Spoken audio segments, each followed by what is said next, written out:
This is part 2 of the lecture addressing Essential Question 8.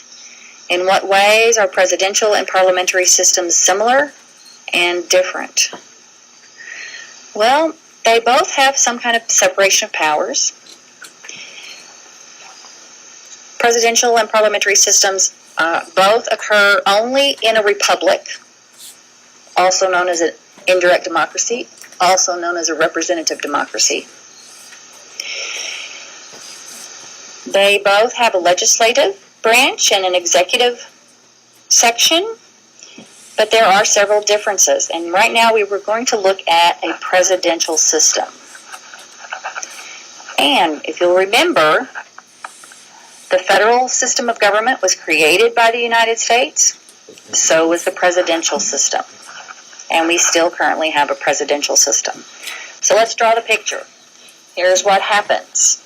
We have people, all the people of the government. Remember, it's a democracy, a type of democracy. Choose the legislature.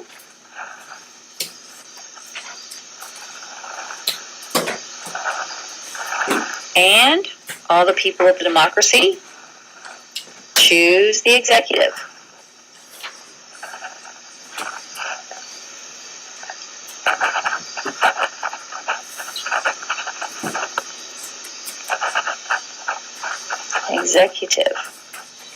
And you can see by the picture that if you are in the legislative branch, you cannot be in the executive branch, and vice versa. If you're in the executive branch, you cannot be in the legislative branch.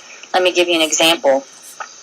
My husband, Tim, is in the Army, which is part of the executive branch of government.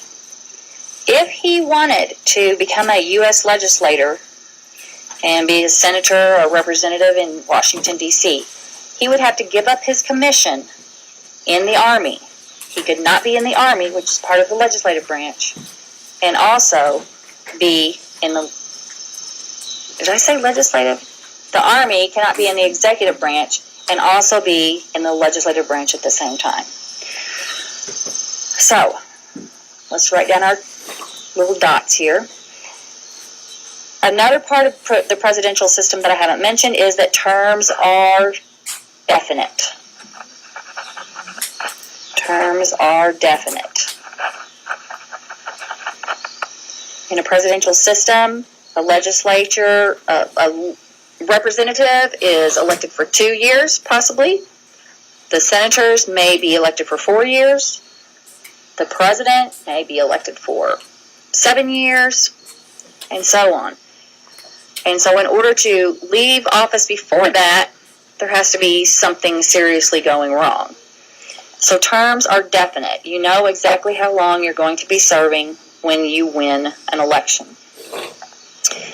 People choose the legislator.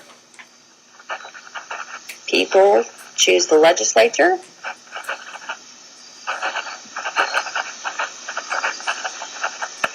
And in a presidential system, all the people choose the executive.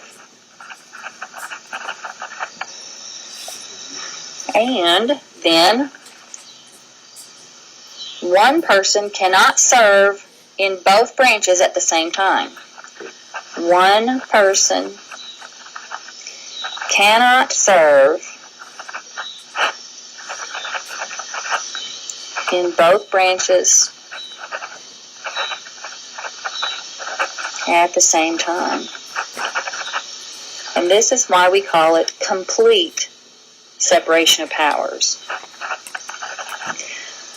The parliamentary system does have a legislative section and an executive section, but it's not separated. Executive members must be part of the legislative branch. In a presidential system, you cannot be part of both branches at the same time.